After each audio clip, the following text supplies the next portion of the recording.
Assalamualaikum warahmatullahi wabarakatuh. Kami dari kelompok 11 ingin mempresentasikan tentang kurikulum pendidikan agama Islam dalam konteks kurikulum 2013 dengan dosen pengampu Bapak Arif Saifuddin MPDI, disusun oleh kelompok 11 kelas PAIF. Yang pertama ada Ridwan, NIM 201 200174, Sofi Maftah Rozani, NIM 201 200184, Fania Kusuma Wardani, NIM 201 200196. Bismillahirrahmanirrahim. Pengertian kurikulum 2013. Cara etimologi kurikulum 2013 berarti kurir, yang artinya berlari, dan yang berarti tempat berpacu. Omar H. Malik menjelaskan bahwa kurikulum 2013 adalah program pendidikan yang disediakan oleh lembaga pendidikan atau sekolah bagi peserta didik. Berdasarkan program pendidikan tersebut, peserta didik melakukan berbagai kegiatan belajar sehingga mampu mendorong perkembangan dan pertumbuhan mereka sesuai dengan tujuan pendidikan yang telah diterapkan. Selanjutnya, definisi maupun pengertian kurikulum 2013 menurut beberapa pendapat para ahli. Yang pertama adalah Dr. Haji Nana Sujana. Tahun kurikulum 2013 merupakan niat dan harapan yang dituangkan ke dalam bentuk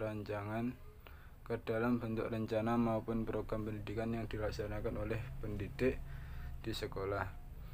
Kurikulum 2013 sebagai niat dan rencana, sedangkan pelaksanaannya adalah proses belajar mengajar yang terlibat di dalam proses tersebut, yaitu pendidik dan peserta didik. Yang kedua adalah Harsono, mengungkapkan bahwa kurikulum 2013 ialah suatu gagasan pendidikan yang dikoreasikan melalui praktik. Pengertian kurikulum 2013 saat ini semakin berkembang, sehingga yang dimaksud dengan kurikulum 2013 itu tidak hanya sebagai gagasan pendidikan, namun seluruh program pembelajaran yang terencana dari institusi pendidikan nasional. Yang ketiga adalah George A. Baucham. Kurikulum 2013 diartikan sebagai dokumen tertulis yang berisikan seluruh mata pelajaran yang akan diajarkan kepada peserta didik melalui pilihan berbagai disiplin ilmu dan rumusan masalah dalam kehidupan sehari-hari. Baik, selanjutnya yang kedua adalah tentang landasan-landasan pengembangan kurikulum 2013. Landasan yang pertama adalah landasan yuridis. Landasan yuridis merupakan ketentuan hukum yang dijadikan dasar untuk mengembangkan kurikulum dan yang mengharuskan adanya pengembangan kurikulum baru.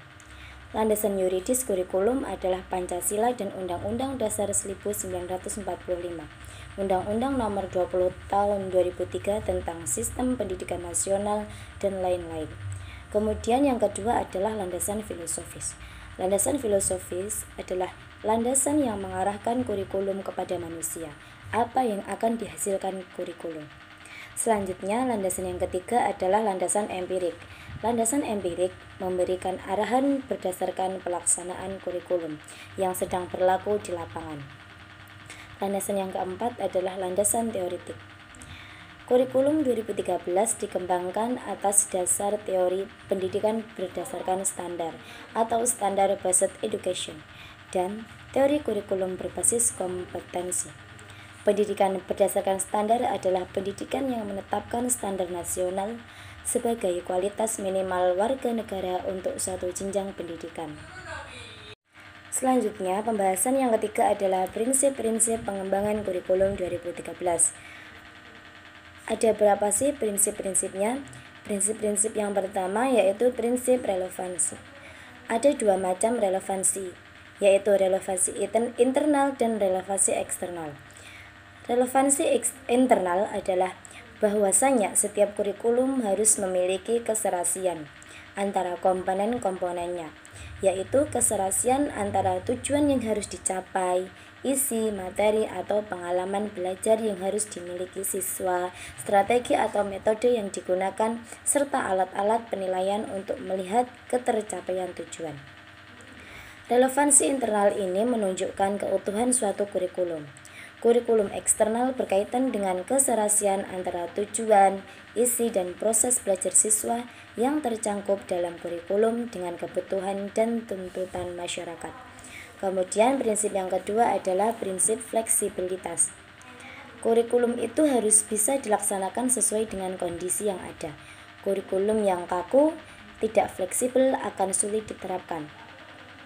Selanjutnya, prinsip yang ketiga adalah prinsip kontinuitas. Prinsip ini mengandung arti bahwasanya perlu dijaga saling keterkaitan dan berkesinambungan antara materi pada berbagai jenjang dan jenis program pendidikan. Kemudian, prinsip yang keempat adalah prinsip efektivitas. Prinsip efektivitas berkenaan dengan rencana dalam suatu kurikulum dapat dilaksanakan dan tetap dicapai dalam kegiatan belajar mengajar. Terdapat dua efektivitas dalam suatu pengembangan kurikulum. Pertama, efektivitas yang berhubungan dengan guru dalam melaksanakan tugas mengimplementasikan kurikulum di kelas. Kedua, efektivitas kegiatan siswa dalam melaksanakan kegiatan belajar. Untuk prinsip yang kelima adalah prinsip efisiensi. Prinsip efisiensi berhubungan dengan perbandingan antara tenaga, waktu, dan suara, serta biaya yang dikeluarkan dengan hasil yang diperoleh. Selanjutnya, acuan operasional penyusunan kurikulum 2013. Kurikulum 2013 dikembangkan atas kesadaran pentingnya ilmu pengetahuan, teknologi, dan lainnya yang dapat dikembangkan secara dinamis. Isi dari kurikulum juga digunakan untuk dapat memberikan sebuah pengalaman kepada para peserta didiknya untuk dapat mengikuti proses pembelajaran dengan baik, serta dapat memanfaatkan perkembangan zaman dan ilmu pengetahuan dengan sebaik-baiknya. Acuan operasional penyusunan kurikulum 2013, implementasinya mengacu kepada keputusan Menteri Pendidikan dan Kebudayaan.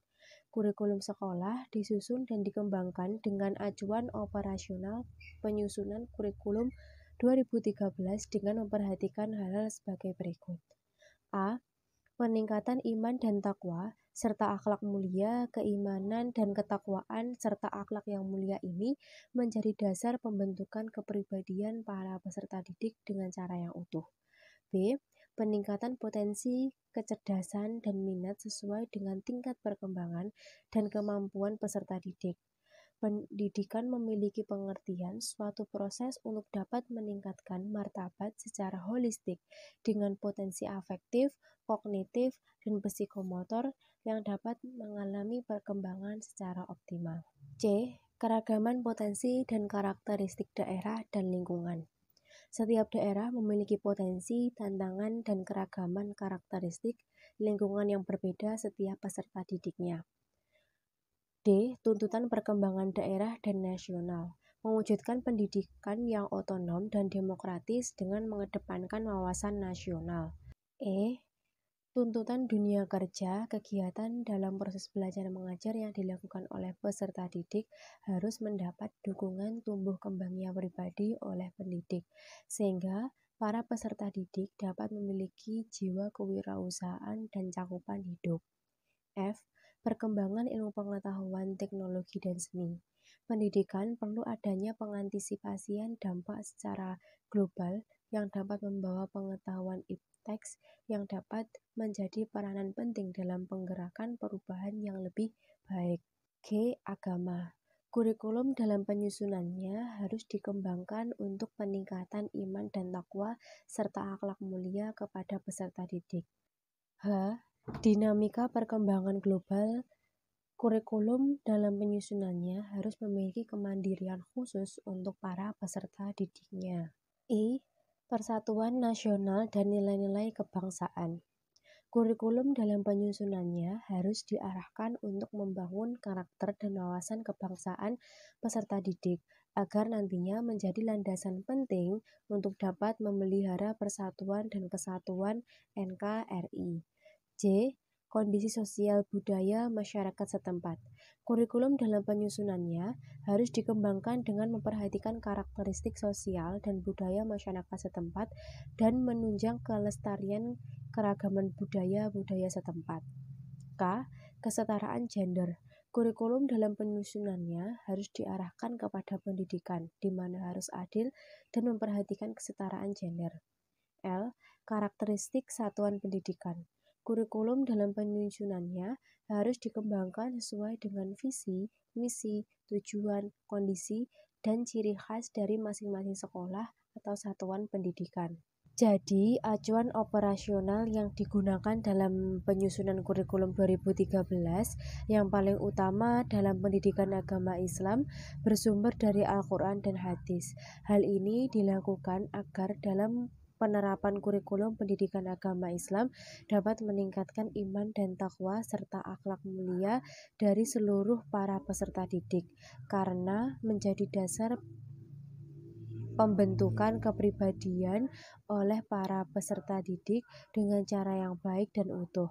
Sehingga pada kurikulum 2013 ini seluruh mata pelajaran dapat meningkatkan iman, takwa, serta akhlak mulia dari para peserta didik. Selain itu, agar para peserta didik juga dapat memelihara toleransi, kerukunan, dan saling menghormati dengan agama lain dan dapat diterapkan dalam kehidupan sehari-harinya. Sekian presentasi dari kelompok kami. Terima kasih kepada Bapak dosen dan juga teman-teman sekalian. Apabila ada kurang lebihnya kami mohon maaf. Wassalamualaikum warahmatullahi wabarakatuh.